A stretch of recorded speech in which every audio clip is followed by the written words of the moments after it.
Next planning क्या है, strategy क्या है, प्लान बी क्या आप लोगों के पास? देखिए, ऑर्डर को तो फ़ौरन इम्प्यून किया जा सकता है, वर्स को एज्यूम कर लें, ठीक है ना। तो ऑर्डर के खिलाफ हम फ़ौरन आगे हाई कोर्ट जाएंगे और ज़ाहिर बात है जिस तरह के ऑर्डर अगर लास्ट डे पे करेंगे तो हमारी भी दौड़ उस तरह से लगेगी, मगर उम्मीद करते हैं ऐसा नहीं होगा। देखिए, मवाजना करें ना, आर्टिकल 17 की अमेंडमेंट के बाद ये इनका डोमेन ही नहीं रहा। आर्टिकल 17(4) जो पहले था, जो कि कॉन्स्टिट्यूशनल ड्यूटी थी कि इंट्रा पार्टी इलेक्शन कराना, अब ये कॉन्स्टिट्यूशनल रिक्वायरमेंट नहीं, इलेक्शन कमीशन का ये डोमेन ही नहीं है कि पार्टी के इंटरनल अफेयर्स में इंटरफेयर करें।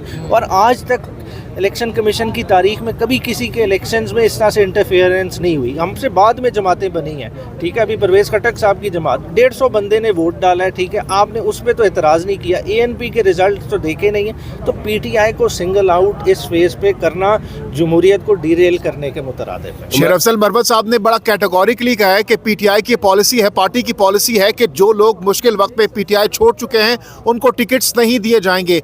आपकी खान साहब से ताज़ा तरीन मुलाकात हुई है, क्या ऐसा ही है? मेरे वो मुलाकात साथ ही हुई थी, साथ ही बैठे थे। और ये आप जिन शख्सियत की कॉन्टेक्स्ट में बात कर रहे हैं, शेर अफजल साहब ने उनका नाम ले के बात की थी और खान साहब ने कहा उनकी बहुत खिदमत है हमारी पार्टी के लिए, मगर ये स्टेज नहीं है।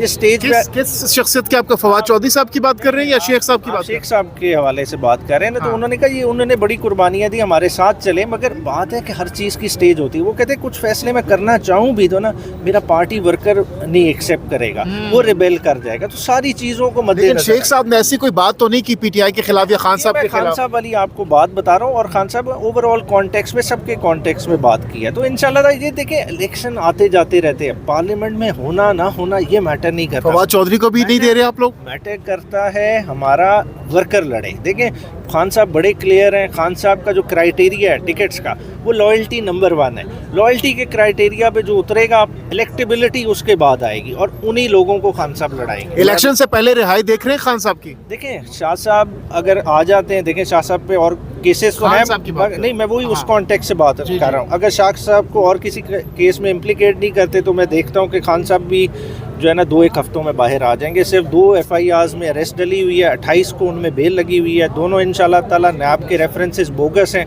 तो ही विल बी इन। तो जश्न वशन की तैयारियां शुरू कर दें? आप कह रहे हैं कि 2 हफ्तों में आ जाएंगे, तो तैयारियां भी आ रही शुरू कर दें? साहब के बाहर आने या अंदर रहने से फ़र्क नहीं पड़ता, क्योंकि वो शख्स ने तहिया कर लिया है कि मैंने पाकिस्तान की आज़ादी के लिए जंग लड़नी है। देखिए, अंदर बैठ के भी वो शख्स कैद नहीं है, ठीक है, वो और लेवल पे इंटरेक्ट कर रहा है, ठीक है। उनका मकसद क्या है कि 8 फरवरी को असली तौर पे जमहूरियत रिवाइव हो, ताकि जो इकोनॉमिक प्लान जो उनके जहन में है, जो इकोनॉमिक सर्जरी रिक्वायर्ड है, उनको इन प्लेस करें, ताकि वंस एंड फॉर ऑल इस कौम की IMF से जान छूटे, हम अपने फैसले खुद करें। उमैर न्याजी साहब, अच्छी खबरों का आप लोग इंतज़ार कर रहे थे। आज से सुप्रीम कोर्ट से पहली सबसे बड़ी खुशखबरी आ चुकी है।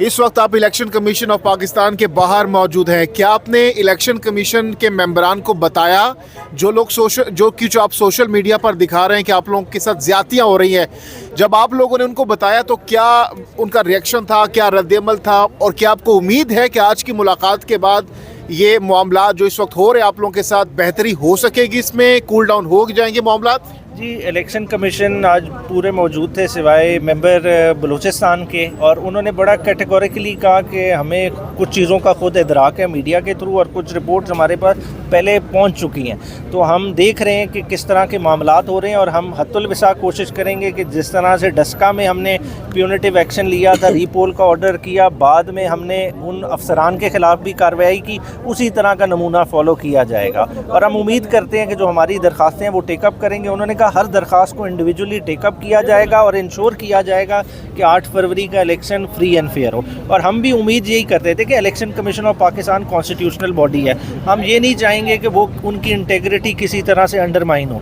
वो स्ट्रांग होंगे तो इस मुल्क में इलेक्शन साफ और शफाफ होगा। देखिए, इसका हमारे पास कोई अल्टरनेटिव भी नहीं है। इलेक्शन कमीशन ऑफ पाकिस्तान नहीं कराना है ना इलेक्शन, तो इसलिए ज़रूरी है कि वो भी अपना रोल असर्ट करे। बाकी पॉलिटिकल पार्टीज़ पे भी है कि वो पूरी तरह से बार बार इनसे रिजू करें, जो वायलेशन है उसको हाईलाइट करें, और यही हम कर रहे हैं। और इंशाल्लाह ताला अगर देखें हमें खातिर खा नताइज संडे तक नहीं मिलते, जो इनके पास पिटिशंस आई हैं, तो जाहिर बात है फिर सुप्रीम कोर्ट जाने का दरवाज़ा तो ओपन है। उमैर न्याजी साहब, आज के जो चीफ साहब या फिर वहाँ पर मौजूद जज साहिबान ने सुप्रीम कोर्ट में जो रिमार्क्स दिए हैं बहुत इम्पॉर्टेंट है, और आप लोगों के अब जाहिर सी बात है जो तहफ़्फ़ुज़ात हैं उनको सुना गया है, तो क्या आपको लगता है कि चीफ साहब या फिर मुअज़्ज़ज़ जज साहिबान की जानिब से जो डायरेक्शंस दी गई हैं उसके बाद चीज़ें नॉर्मलाइज हो जाएंगी आप लोगों के लिए? लेवल प्लेइंग फील्ड का जो मुतालबा आप बार बार कर रहे हैं, देखिए, अगर आप मुझसे पूछें तो हम ज़हन में लेवल प्लेइंग फील्ड को बिल्कुल रख के ही नहीं आए, हम तो फील्ड मांग रहे हैं। देखिए, 2 दिन से जो हमारे साथ हो गई है ना, वो पाकिस्तान की तारीख में किसी जमात के साथ नहीं हुआ। मतलब देखिए, पहले होता था किसी का उठाया जाता था प्रपोजर सेकेंडर, यहाँ तो फॉर्म लेने की स्टेज से ही फॉर्म छिनना शुरू हो गए हैं। मतलब ये तो पाकिस्तान की तारीख ऐसी कभी रकम नहीं हुई, तो इसमें इन्हें सीरियस नोटिस लेना पड़ेगा, तभी सिस्टम में ट्रस्ट आएगा। हम चाहते हैं 8 फरवरी का इलेक्शन ऐसा इलेक्शन हो जहां से जमहूरियत दोबारा से उठे और हमारी इकोनॉमिक रिवाइवल का फेज स्टार्ट हो। जो कंप्लेंट्स हैं वो मौसूल हो रही हैं, जैसे कि पहले हमने अनाउंस किया था कि पाकिस्तान तहरीक इंसाफ के सोशल मीडिया टीम की तरफ से जो नंबर दिया गया है उसके ऊपर अपनी कंप्लेंट दर्ज करवाएं। हमारे पास टोटल 40 के करीब शिकायत आई। हमने एक शिकायत जिसमें कुछ साहिबान का नाम अभी ले लिया गया है और कुछ जो है वो आप मीडिया के थ्रू रिपोर्ट कर रहे हैं।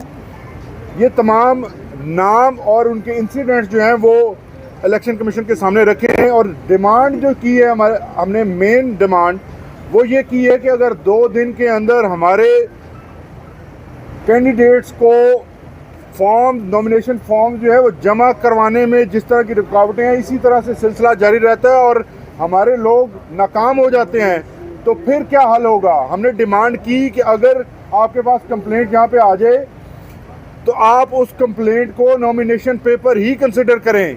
इसके ऊपर इलेक्शन कमीशन ने बड़ा वाज़े तौर पर कहा है कि हमें कंसल्टेशन के लिए टाइम चाहिए। इलेक्शन कमीशन ऑफ पाकिस्तान इसके ऊपर हमें बाद में प्रेस रिलीज़ के ज़रिए जवाब देगा। अब हम उसका इंतज़ार करेंगे कि वो क्या कर रहे हैं, लेकिन इन द मीनवाइल जहाँ पर हैरेसमेंट के इंसिडेंट्स हो रहे हैं, पेपर छीने जा रहे हैं या पेपर सबमिट करने में मसाइल दरपेश हैं, वो तमाम लोग पाकिस्तान तहरीक इंसाफ की सोशल मीडिया की तरफ से जो नंबर जारी किए गए हैं उनके ऊपर अपनी कंप्लेंट दर्ज करवाएं ताकि उनकी कंप्लेंट ऑन रिकॉर्ड यहाँ पे पहुँच सके। जो भी लीगल एक्शन होगा फिर उसकी बुनियाद के ऊपर होगा। जो सुप्रीम कोर्ट ने आज वाकया मैंने देखा है कि जो हम रूल ऑफ लॉ की बात करते हैं, सुप्रीम कोर्ट ने उसको देखा और फिर ड्यूरिंग आर्गूमेंट्स मेरी पटिशन को सुना और उसी टाइम उसको लगाया और हमें ऑर्डर दिया कि आप जाएं ECP में और हम मीटिंग करके जा रहे हैं। कागजात से नामजदगी का मसला आपका आ रहा है, लोगों का कागजात से नामजदगी छीने जा रहे हैं, घरों पर छापे रात गए मारे जा रहे हैं, तो इलेक्शन कमीशन ने क्या अपना टेक दिया? देखिए, हमने इलेक्शन कमीशन के सामने सारी गुजारिशात रख दी हैं। शौकत बसरा ने वीडियो भेजी हुई है, उमर नियाजी के वाले से DSP ने पेपर छीन लिए। उमर नियाजी साहब, ये बताइएगा कि जैसे कि बताया गया है कि लेवल प्लेइंग फील्ड के हवाले से कहा गया है कि जिन लोग जो